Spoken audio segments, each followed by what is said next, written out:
नई वाचा के फसह की पवित्र सभा आ गई है। दुनिया भर में सियोन के सभी सदस्य फसह मना रहे हैं।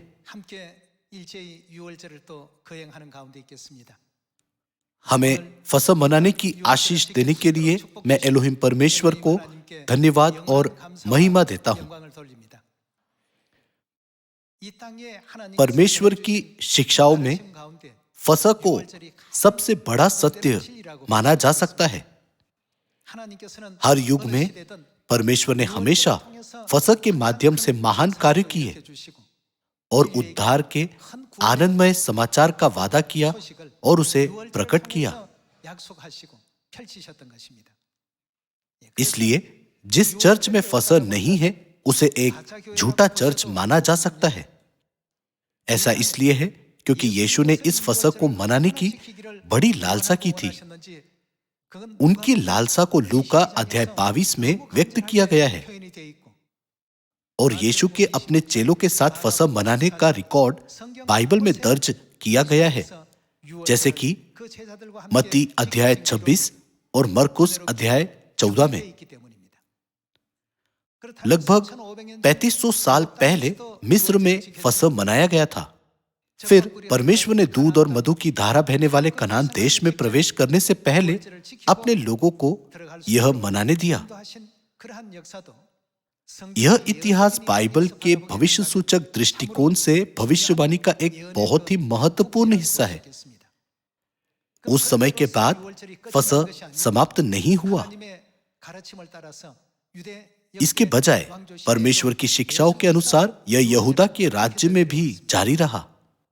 योशाया और हिजकिया जैसे राजाओं ने फसह मनाने के द्वारा परमेश्वर से बड़ी आशीषें प्राप्त की।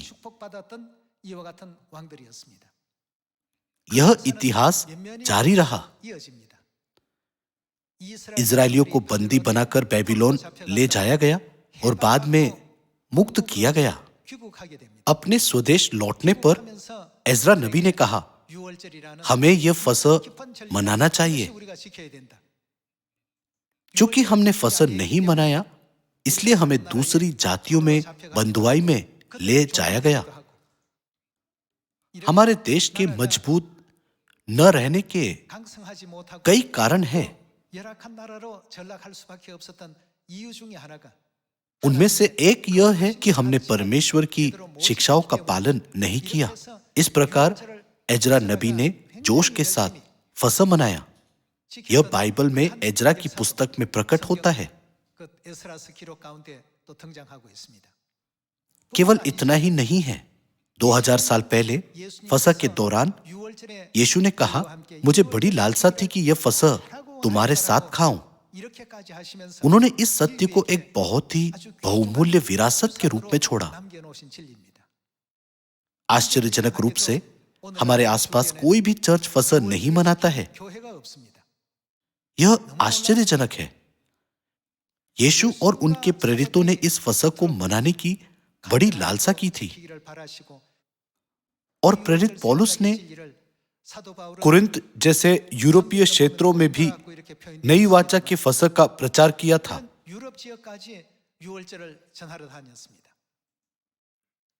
यीशु मसीह क्रूस पर मरे और तीसरे दिन जी उठे। फिर 40 दिन बाद उनका स्वर्गारोहण हुआ और उन्होंने 50वें दिन प्रथम चर्च पर पवित्र आत्मा उंडेला। परिणाम स्वरूप प्रथम चर्च बहुत सक्रिय हो गया। चेले जिन्हें सीधे यीशु ने सिखाया था, उन्होंने यीशु मसीह की शिक्षाओं का प्रचार किया। इस प्रकार लगभग 300 वर्षों तक, कई पीढ़ियों तक इस पृथ्वी पर सबसे बड़े सत्य के रूप में फसह जारी रहा।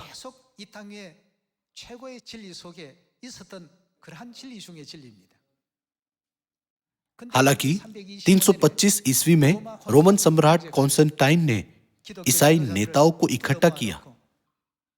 निकिया में एक धार्मिक परिषद आयोजित की गई थी जो अब तुर्की के क्षेत्र में है। वहां उन्होंने फसह को नष्ट कर दिया। 참으로 끔찍한 일들을 이제 벌이게 됩니다. उस समय रोमन सम्राट बनने के लिए सम्राट बनने वाले व्यक्ति को सूर्य देवता के महायाजक का पद धारण करना पड़ता था। 같이 가져야만 로마 황제가 될 수 있었습니다.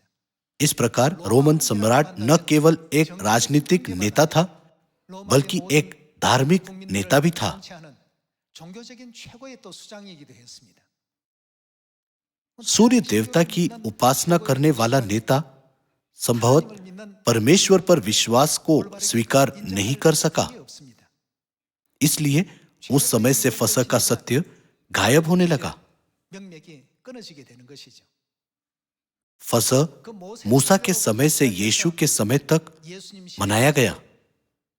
예수님의 제자의 यीशु के चेलों के समय तक फसह गायब नहीं हुआ था। 그건 기독교 역사의 यह ईसाई धर्म के इतिहास में पाया जाता है।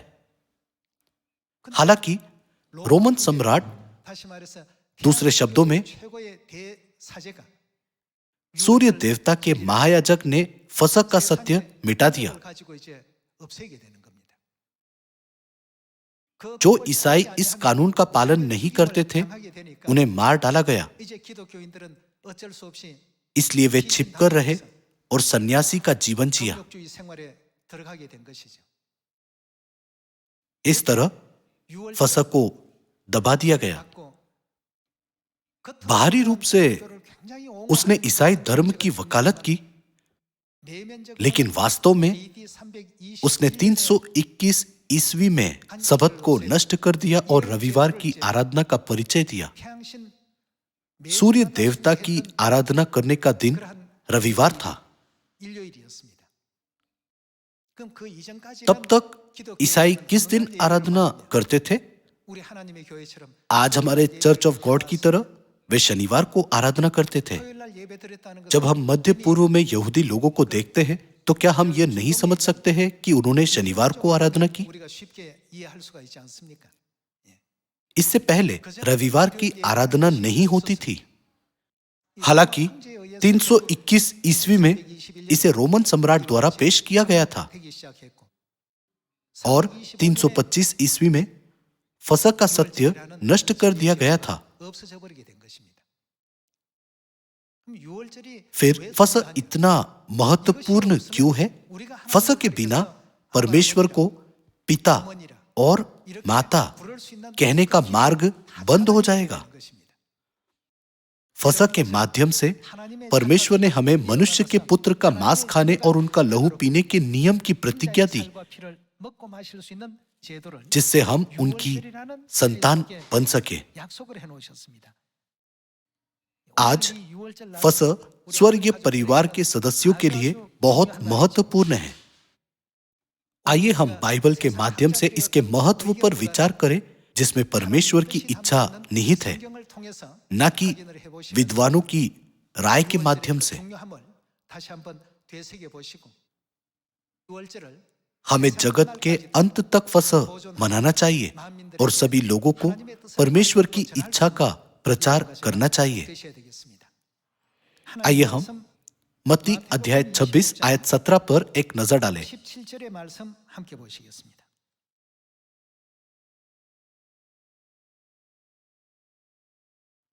अध्याय 26 आयत 17। 말씀 보시면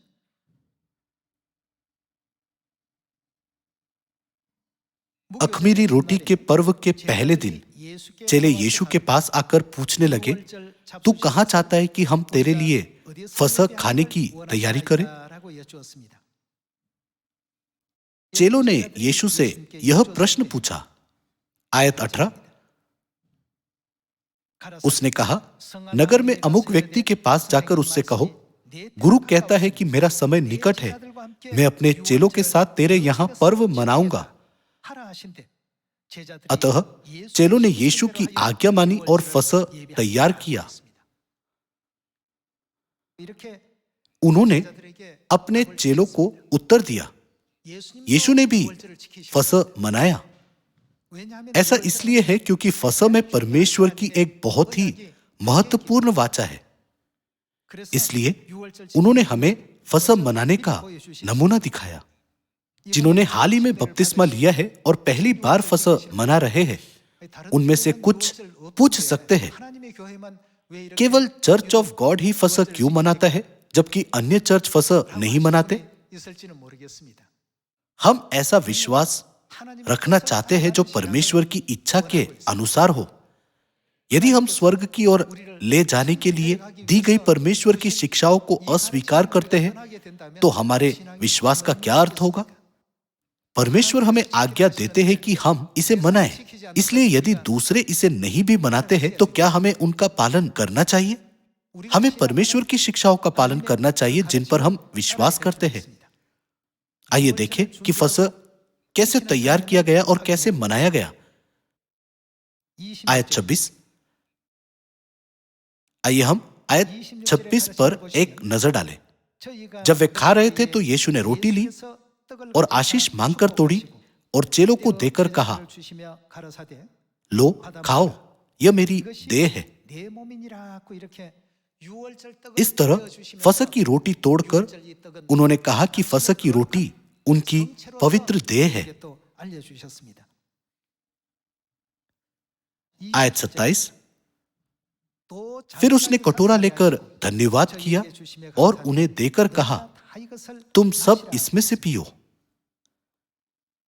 हमें कटोरा नहीं पीना है। क्या इसका मतलब फसह का दाखमधु नहीं है जो कटोरे में डाला गया था? तुम सब इसमें से पियो क्योंकि यह फसह का दाखमधु वाचा का मेरा वह लहू है जो बहुतों के लिए पापों की क्षमा के निमित्त बहाया जाता है। फसह के संबंध में यीशु ने इस महत्वपूर्ण अर्थ को छोड़ा। उन्होंने फसह की रोटी तोड़ी और उन्हें यह कहते हुए दी, यह मेरी देह है, और फसह के दाखमधु में बहुतों के पापों की क्षमा को निहित किया।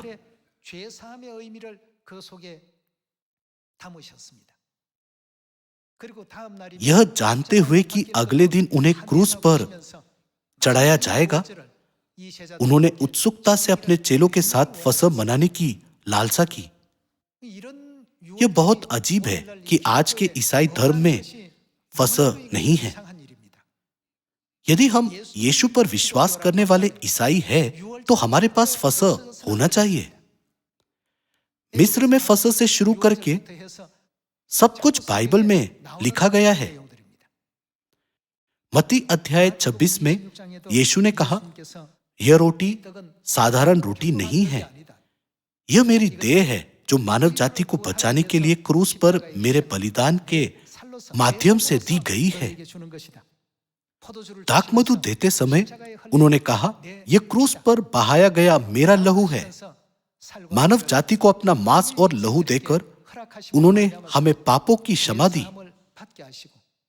इसके अलावा इसमें पापों की क्षमा से भी अधिक कुछ है। जिन लोगों ने माता पिता के मांस और लहू को विरासत में पाया है, क्या हम उन्हें ही उनकी संतान नहीं कहते? इसलिए फसह में भाग लेने वाले सभी लोग परमेश्वर को पिता कहते हैं। जब आप चर्च जाते हैं तो क्या आपने नहीं सोचा हम परमेश्वर को पिता क्यों कहते हैं? क्या आपने केवल यह सोचा है क्योंकि दूसरे उन्हें पिता कहते हैं इसलिए मुझे भी उन्हें पिता कहना चाहिए? हमें परमेश्वर का मांस और लहू विरासत में मिला है। किसके द्वारा? फसह के द्वारा। इसलिए यीशु ने उत्सुकता से फसह मनाने की लालसा की। आइए लूका अध्याय 22 आयत 7 देखें।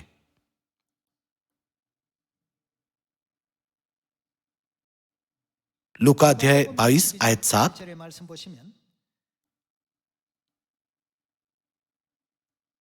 तब अख़मीरी रोटी के पर्व का दिन आया जिसमें फसह का मेमना बलि करना आवश्यक था। यीशु ने पतरस और यूहन्ना को यह कहकर भेजा, जाकर हमारे खाने के लिए फसह तैयार करो। जब यीशु ने अपने मुख्य चेलों पतरस और यूहन्ना को भेजा तो उन्होंने सीधे उन्हें निर्देश दिया, जाकर फसह तैयार करो।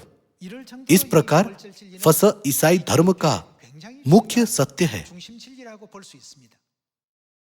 सिर्फ इसलिए कि दूसरों ने इसे नष्ट कर दिया है, इसका मतलब यह नहीं है कि आपको उसका पालन नहीं करना चाहिए। 그리스도를 चूंकि हम यीशु मसीह पर विश्वास करते हैं, इसलिए हम आज तक फसह मनाते हैं, 오늘 जैसे यीशु ने हमें आज्ञा दी थी। 지키고 있습니다.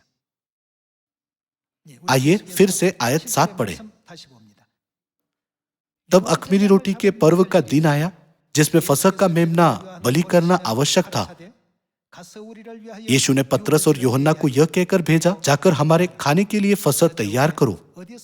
उन्होंने उससे पूछा, तू कहाँ चाहता है कि हम इसे तैयार करें?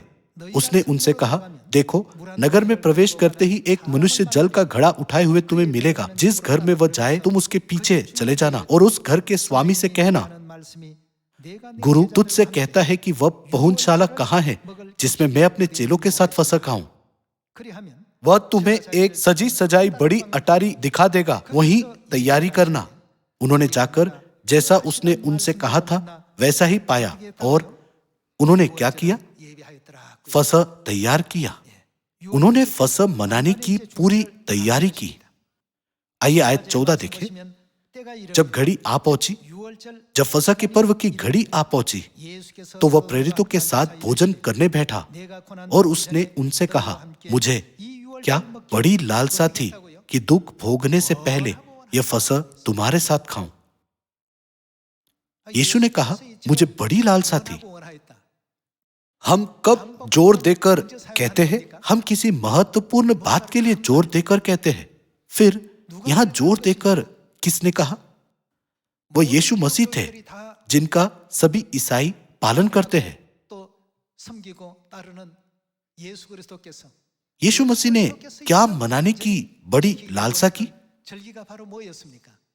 यह फसह था। हालांकि चर्च ऑफ गॉड को छोड़कर वैश्विक गांव में फसह नहीं मनाया जाता है। यीशु ने भी फसह मनाया। यह सुनकर कुछ लोग पूछते हैं, क्या आपकी बाइबल मेरी बाइबल से अलग नहीं है? चूंकि यह बाइबल सोसाइटी द्वारा प्रकाशित की गई है, इसलिए वे एक समान हैं। सभी बाइबल में यह विषय वस्तु ठीक इसी तरह से दर्ज की गई है। फिर हम इसका पालन क्यों करते हैं, परंतु वे पालन नहीं करते? यह बहुत अजीब है। वास्तव में हम कह सकते हैं कि जो लोग यीशु की शिक्षाओं को छोड़ देते हैं, वे विधर्मी हैं।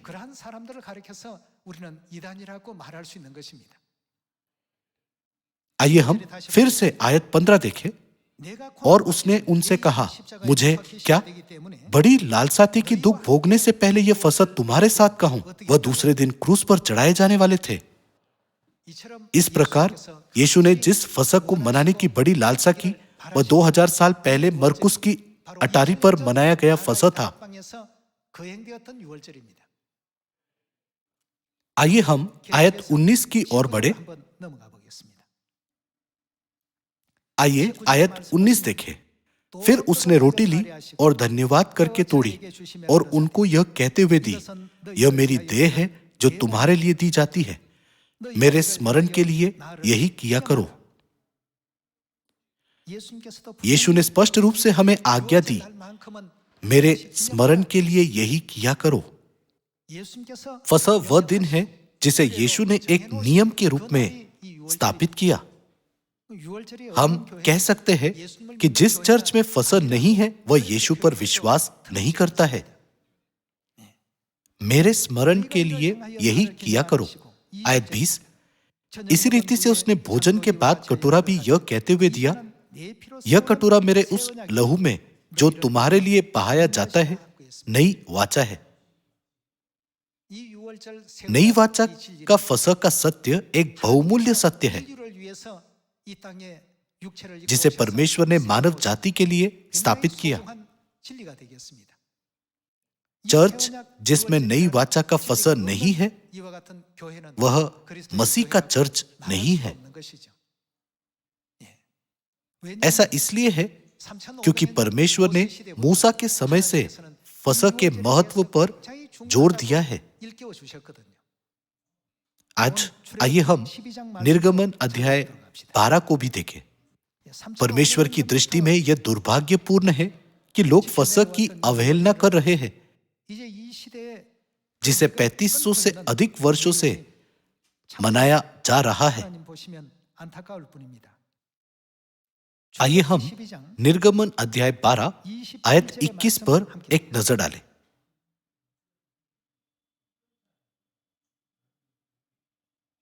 अध्याय 12 आयत 21।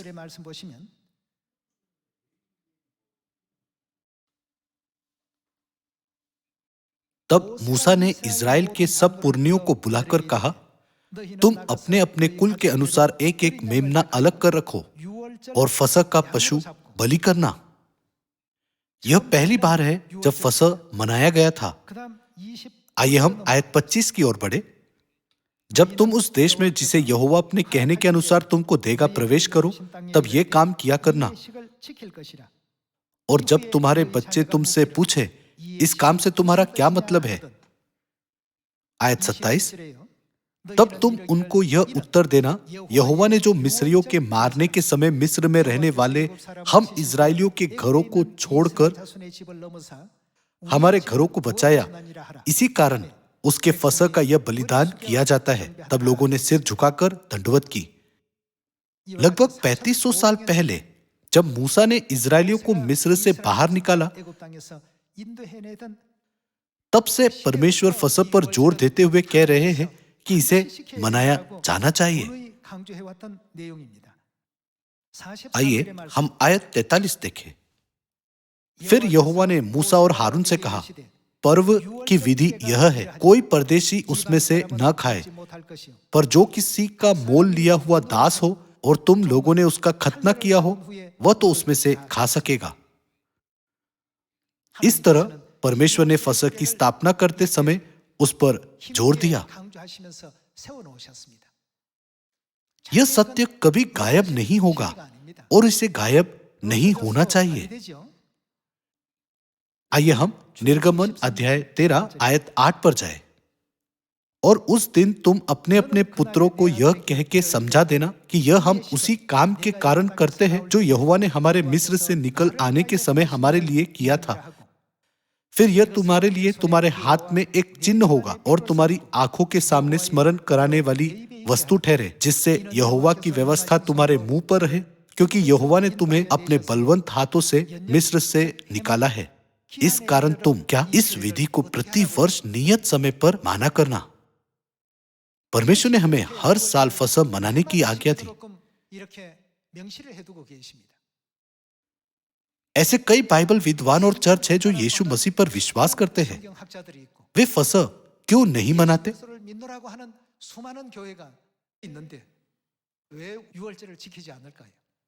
क्या यह अजीब नहीं है? फसह मनाना निर्गमन के साथ ही नहीं रुका, यह तब भी जारी रहा जब उन्होंने कनान में प्रवेश किया।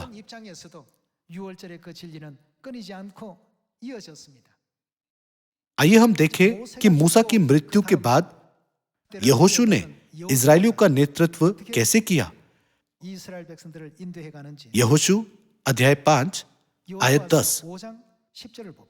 निर्गमन से प्रकाशित वाक्य तक बाइबल फसह के माध्यम से परस्पर जुड़ी हुई है।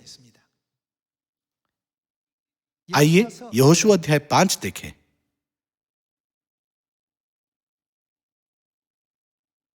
यहोशू अध्याय 5 आयत 10। इसलिए इजरायली गिलगाल में डेरे डाले रहे और उन्होंने यरीहो के पास के अराबा में पूर्णमासी की संध्या के समय फसह माना।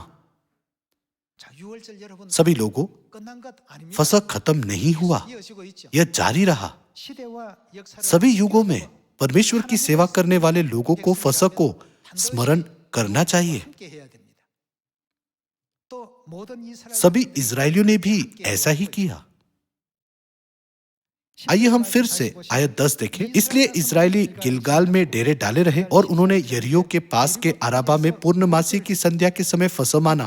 और फसह के दूसरे दिन वे उस देश की उपज में से अख़मीरी रोटी और उसी दिन से भुना हुआ दाना भी खाने लगे। और जिस दिन वे उस देश की उपज में से खाने लगे उस दिन सवेरे को मन्ना बंद हो गया और इजरायलियों को आगे फिर कभी मन्ना न मिला, परंतु उस वर्ष उन्होंने कनान देश की उपज में से खाया। इस तरह उन्होंने फसह मनाया और कनान में प्रवेश किया। इस प्रकार परमेश्वर ने उन्हें आज्ञा दी कि वे मिस्र से कनान तक राजाओं के समय में और यहां तक कि बंधुआई से मुक्ति के समय में भी फसह मनाए।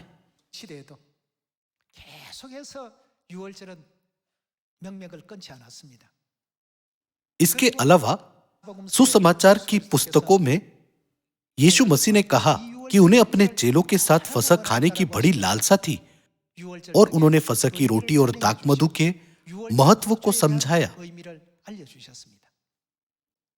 उन्होंने कहा, यह रोटी मेरी देह है, यह दाखमधु वाचा का मेरा वह लहू है जो बहुतों के लिए पापों की क्षमा के निमित्त बहाया जाता है। रोटी खाओ और दाखमधु पियो, प्रति वर्ष इसे स्मरण करो और मनाओ। भले ही उन्होंने हमें इस तरह से विस्तार से सिखाया, परंतु आज के चर्च यीशु पर विश्वास करने का दावा करते हैं लेकिन इसका पालन नहीं करते। यह यीशु में विश्वास की कमी को दिखाता है। फसह बाइबल में मुख्य कहानी है। फिर भी 325 ईस्वी में रोम में सूर्य देवता की उपासना करने वालों के नेता ने फसह को नष्ट कर दिया।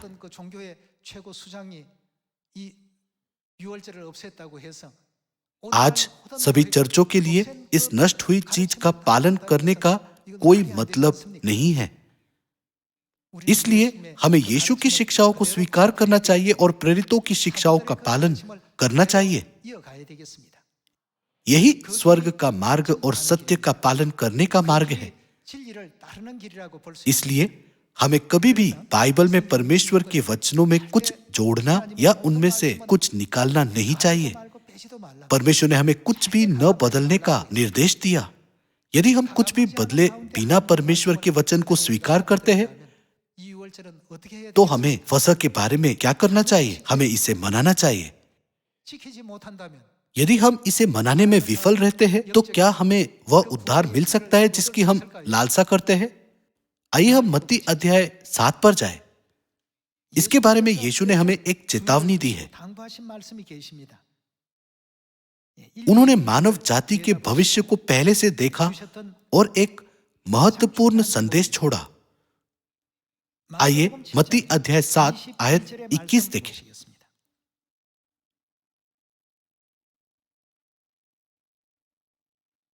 आयत 21, जो मुझसे हे प्रभु कहता है उनमें से हर एक स्वर्ग के राज्य में प्रवेश न करेगा। कुछ लोग कहते हैं यदि हम सिर्फ विश्वास करें और यीशु यीशु पुकारे तो क्या स्वर्ग का राज्य हमें निश्चित रूप से नहीं दिया जाएगा? हालांकि हमें यीशु पर सही तरह से विश्वास करना चाहिए और उनकी शिक्षाओं का पालन करना चाहिए, है ना? जो मुझसे हे प्रभु कहता है उनमें से हर एक स्वर्ग के राज्य में प्रवेश न करेगा, परंतु कौन? वही जो मेरे स्वर्गीय पिता की इच्छा पर चलता है। उस दिन बहुत से लोग मुझसे कहेंगे, हे प्रभु क्या हमने तेरे नाम से भविष्यवाणी नहीं की और तेरे नाम से दुष्ट आत्माओं को नहीं निकाला और तेरे नाम से बहुत से आश्चर्य कर्म नहीं किए? तब मैं उनसे खुलकर कह दूंगा, मैंने तुमको कभी नहीं जाना। हे कुकर्म करने वालों, मेरे पास से चले जाओ। दूसरे शब्दों में उनका मतलब था, हे परमेश्वर के नियमों का पालन न करने वालों, मेरे पास से चले जाओ। परमेश्वर ने मानव जाति को बचाने के लिए इस मार्ग की स्थापना की। क्योंकि हम तीसरी आयामी दुनिया में रहते हैं, इसलिए हम चौथे या पांचवें आयाम की परमेश्वर की दुनिया को नहीं समझ सकते हैं। इसलिए परमेश्वर ने अपनी शिक्षाओं को देने के लिए नबियों को भेजा ताकि वे उनके मार्ग का अनुसरण कर सके। 그렇게 फिर भी 하나님의 뜻이 परमेश्वर की इच्छा पूरी तरह से मानव जाति तक नहीं पहुंचाई जा सकी। 직접 이 땅에 इसलिए परमेश्वर इस पृथ्वी पर आए। 오시고 계십니다. 그래서 इसलिए 이 유월절 वह 2000 साल पहले फसह की स्थापना करने और चर्च ऑफ गॉड की स्थापना करने के लिए इस पृथ्वी पर आए। 이 लेकिन 종교함은 अंधकार युग के दौरान 유월절도 फसह गायब हो गया 하나님의 진리가 और परमेश्वर का सत्य 완전히 मिट गया। 사라져 버립니다. 오늘날 आज ईसाई धर्म द्वारा मनाई जाने वाली रविवार की आराधना, 일요일 क्रिसमस 십자가 और क्रूस की उपासना अंधकार युग के दौरान सूर्य देवता की उपासना से आई है। 그 종교의 산물입니다. ये यीशु की शिक्षाएं नहीं है। 한 내용이 아니거든요. यह ना जानते हुए लोग सोचते हैं, मुझे लगता है कि अगर मेरे पास विश्वास है तो मैं स्वर्ग जा सकता हूं, और किसी भी चर्च को चुनते हैं। 성경의 가르침 लेकिन उन्हें उस चर्च को ढूंढना चाहिए जो बाइबल में सिखाए गए मार्ग का पालन करता है। 저와 여러분들은 आज हम परमेश्वर के मांस और लहू के द्वारा परमेश्वर को पिता कहने की योग्यता प्राप्त करते हैं। आइए हम यूहन्ना अध्याय 6 देखें।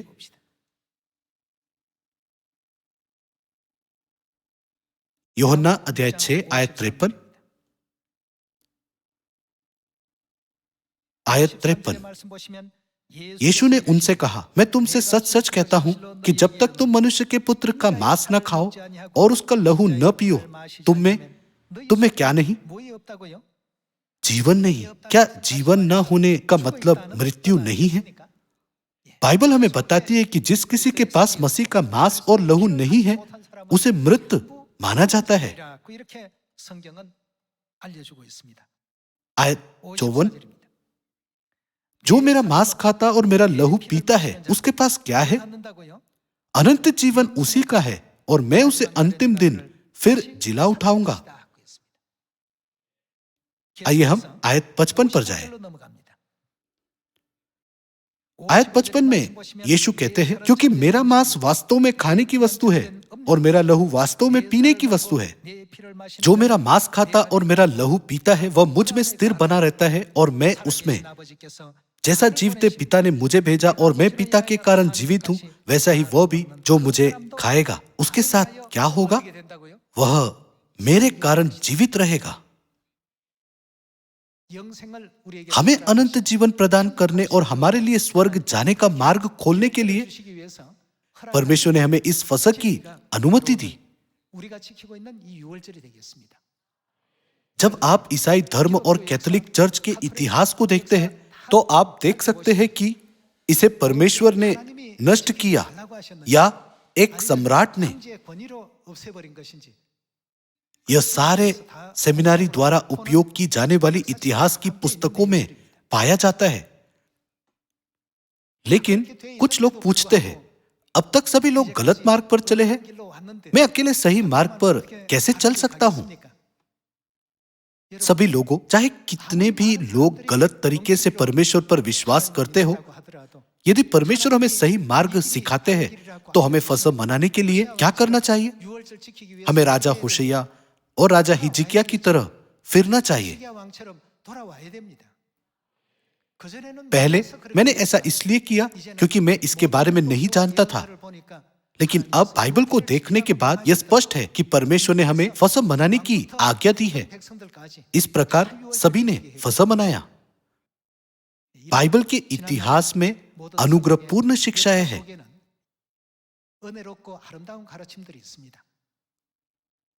परमेश्वर चाहते हैं कि मानव जाति, जिनका सर्वदा के लिए मरना नियत है, स्वर्ग के राज्य में प्रवेश करे, जहां मृत्यु, शोक, पीड़ा या दुख नहीं है, परंतु केवल खुशी उमड़ती है।